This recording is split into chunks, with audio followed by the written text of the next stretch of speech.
Mes chers élèves, bonjour, j'espère que vous allez bien. Nous nous retrouvons pour le 27e cours. Et dans ce 27e cours, nous aborderons les verbes de 5 lettres, les verbes quintilitaires si vous voulez les appeler ainsi. Dans le cours précédent, nous avons étudié les verbes de 4 lettres. Et là, nous allons passer aux verbes de 5 lettres. Je vous dirai d'abord, pour commencer, qu'il y a 4 constructions différentes des verbes de 5 lettres. Et quand on parle des verbes de 4 lettres, de 5 lettres, de 6 lettres, c'est-à-dire, ce sont des verbes auxquels on ajoute une lettre, ou 2 lettres, ou 3 lettres, à partir des verbes de 3 lettres. Donc c'est toujours par rapport aux verbes de 3 lettres. Donc c'est quelque chose d'extrêmement pratique. C'est-à-dire que ce n'est pas à partir de rien du tout, non, c'est à partir d'un verbe de 3 lettres. Que va-t-on ajouter à un verbe de 3 lettres pour qu'il devienne verbe de 5 lettres?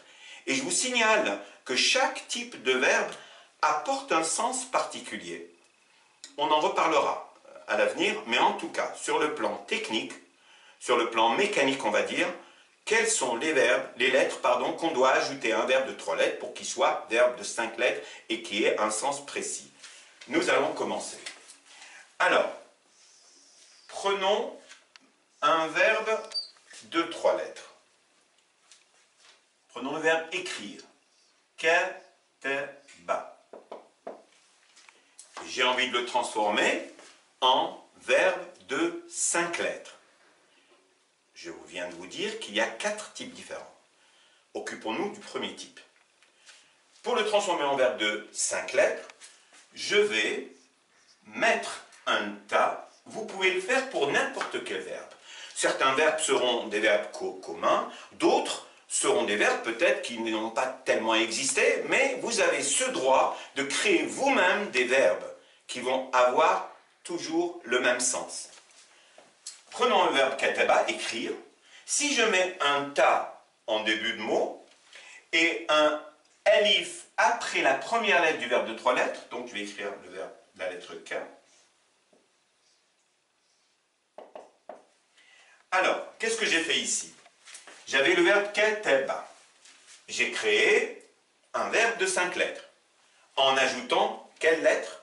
Ce sont des lettres précises à des endroits précis. Le ta au début et le alif après la première lettre du verbe de 3 lettres. Ça nous donne takataba. Kataba veut dire écrire. Quand vous faites cette opération, vous avez donné au verbe de 3 lettres le sens de la réciprocité. Ça veut dire kataba écrire, takataba échanger l'écrit. Donc ça veut dire correspondre. Et c'est toujours comme ça. Vous prenez le verbe safaha, pardonner, vous dites tasafaha, ils se sont serrés la main, ils se sont pardonnés. Enfin, voilà, c'est à peu près ce sens-là. Ça peut être, prenons le verbe, par exemple, darasa, étudier. Comment va-t-on dire étudier ensemble, d'après vous? Vous appliquez la même chose, vous allez dire tadarasa. Vous voyez? C'est comme ça qu'on crée un modèle de verbes de 4 lettres avec ce sens précis qui est le sens de la réciprocité. De verbes de 5 lettres avec ce sens que je viens de vous dire, le sens de la réciprocité. Passons maintenant au deuxième type. Alors, il n'y a pas de hiérarchie particulière, il y en a 4, que ce soit le premier, le deuxième, le troisième, le quatrième. L'essentiel, c'est qu'on aborde les 4. Il n'y a pas de type qui est plus en vue ou meilleur, ou non, il y en a 4 et c'est tout. Donc, on va prendre le verbe a, lam et mim. Alima. Alima, c'est le verbe savoir. C'est le verbe savoir. C'est le verbe alima. Si je le transforme en verbe de 5 lettres, tout à l'heure, j'ai ajouté le ta et le alif. Là, je vais ajouter une shadda à la lettre du milieu. Ça va donner allama, enseigner. Mais là, on est dans un verbe de 4 lettres, pas encore dans le verbe de 5 lettres. Et on va ajouter un ta pour que ça fasse 5 lettres. Le ta au début. Du coup, le aïn va changer de forme. Ta'allama. Donc, alima, avant d'ajouter quoi que ce soit, le verbe de 3 lettres voulait dire savoir. Ensuite, 4 lettres voulait dire enseigner. Enseigner, transmettre un savoir. Et si vous ajoutez un ta pour faire 5 lettres, vous avez apprendre. Donc on n'enseigne pas, on apprend. Donc cette structure qu'on voit ici dans ta'allama, c'est la structure de faire la chose soi-même.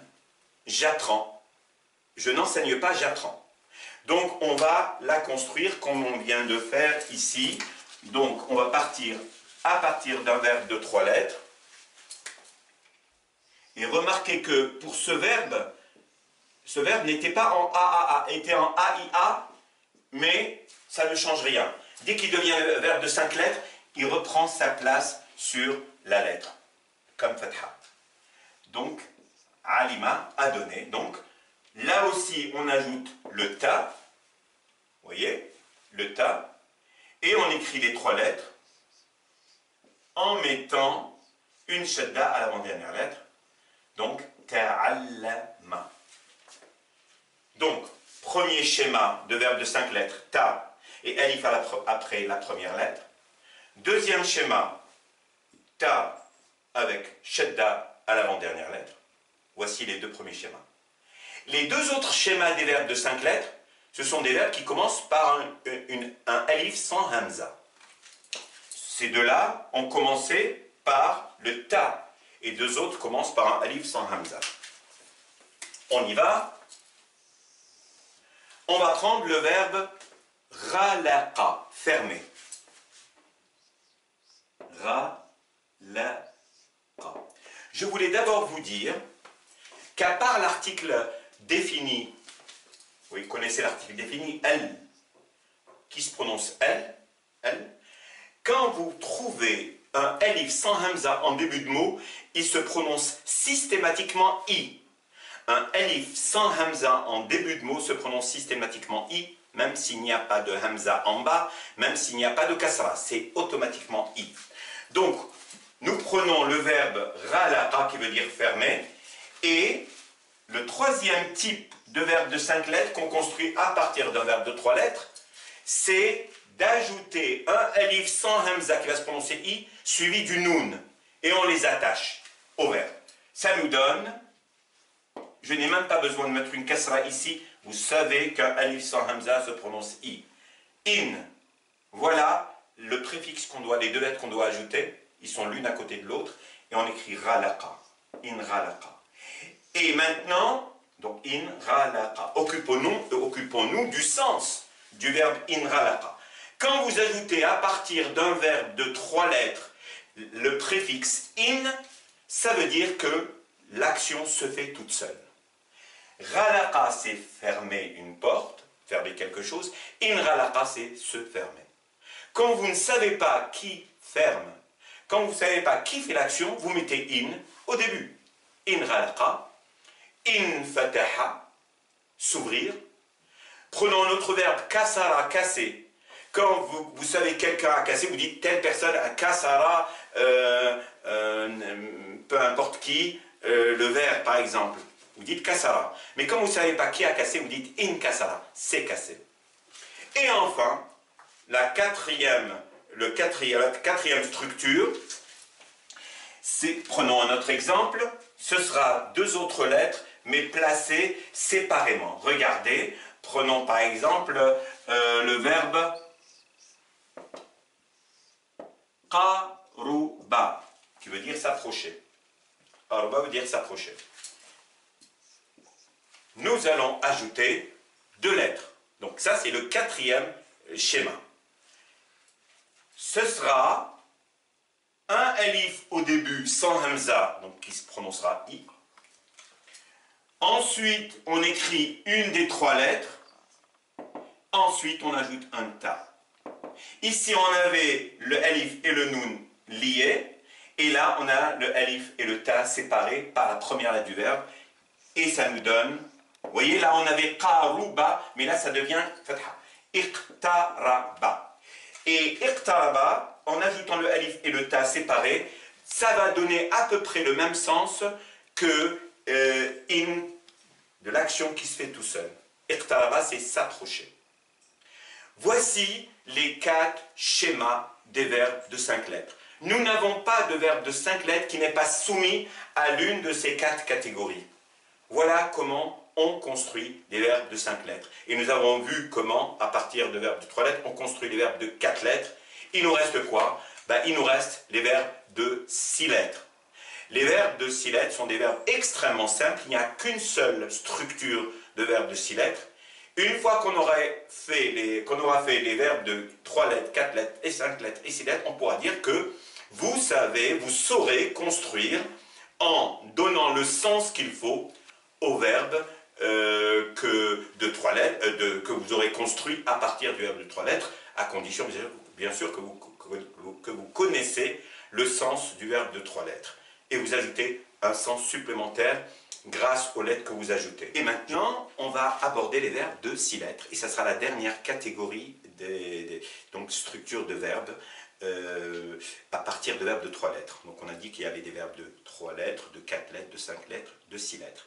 Les verbes de 3 lettres sont considérés comme le radical, donc la base des verbes, et les verbes de 4 lettres, de 5 lettres et de 6 lettres sont considérés comme des verbes augmentés, c'est-à-dire qu'on leur augmente une lettre, 2 lettres ou 3 lettres. On a déjà fait dans le cours précédent les verbes de 4 lettres, et on fait aujourd'hui les verbes on a fait aujourd'hui les verbes de 5 lettres, et on va maintenant aborder les verbes de 6 lettres. Alors, les verbes de 6 lettres sont extrêmement simples à construire. Vous prenez un verbe de 3 lettres et vous lui ajoutez 3 lettres sous forme de préfixe. 3 lettres l'une derrière l'autre. Regardez, on a par exemple, prenons un verbe. C'est le verbe rafara qui veut dire pardonner. Vous voulez le transformer en verbe de 6 lettres, et lorsque vous transformez un verbe de 3 lettres en verbe de 6 lettres, il y a 2 sens possibles. 2 sens possibles. Soit le sens de demander. On va prendre un exemple qui veut dire demander. Alors, rafara, c'est pardonner. Du coup, on va demander quoi? Demander le pardon. C'est un verbe qui est connu dans la littérature religieuse. Vous mettez quoi comme verbe introductif, comme lettre, introductive? Vous mettez un alif sans hamza, et on a dit qu'il se prononçait i, is, ista. Et vous le faites suivre par le verbe concerné. Donc ista, et au lieu d'être rafara, vous enlevez la fatha de la première lettre. Ça nous donne istar.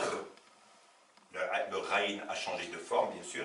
Istaghfara, qui veut dire demander le pardon. Voilà. Ça, c'est le premier sens qu'apporte, la première valeur qu'apporte le préfixe ista au verbe. Le sens de demander quelque chose. Et vous pouvez multiplier ce que vous voulez. Par exemple, prenons notre exemple. Fataha, si on veut dire, il a eu à demander, fataha veut dire ouvrir. Si on veut dire, il a demandé à quelqu'un d'ouvrir la porte, au lieu de suivre le schéma français, et il demande à quelqu'un, non, on prend le verbe, fataha, on lui ajoute ista, ça nous donne istaftaha, et là on dira istaftahahu al-bab, au lieu de dire talaba minhu, il lui a demandé an yaftaha al-bab, ce qui est assez lourd, et quelque part le schéma de langues étrangères peut-être. Alors, premier sens donc il n'y a que ces 3 lettres-là pour construire un verbe de 6 lettres. Et là, je vais donner un autre exemple uniquement pour dire qu'il n'y a pas que le sens de demander, il y a aussi le sens d'émettre un jugement. Émettre un jugement. On va prendre un exemple. Jamala, alors ça veut dire être beau. Hein? On va mettre ista. Istajmala, trouver quelque chose beau, quelque chose de belle. Istajmala. Vous dites par exemple, Istajmala al-makan, il a trouvé le lieu beau. Donc, voici les 2 sens possibles d'un verbe de 6 lettres. Soit demander quelque chose, ça c'est le pardon, Rafara pardonner, donc Istaghfara demander le pardon, soit émettre un jugement.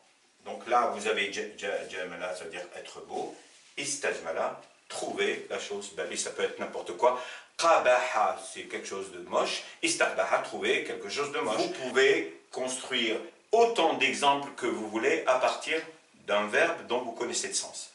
Voilà, donc nous avons abordé aujourd'hui les verbes de 5 lettres et de 6 lettres. Nous aborderons dans un prochain cours les verbes malades. Je vais vous expliquer plus tard ce que c'est. Ne soyez pas impatients. En attendant, je vous souhaite une excellente fin de journée et je vous dis à très bientôt pour le prochain cours. Pour dire qu'un verbe est malade, on dit mu'tal. Donc les verbes malades sont des verbes de 3 lettres qui ont une voyelle malade, une lettre malade. On ne peut pas avoir un verbe qui commence par un alif sans hamza, ça n'existe pas. On vient de voir que les verbes malades qui commencent par une longue voyelle, c'est toujours le waw. Le waw disparaît au présent.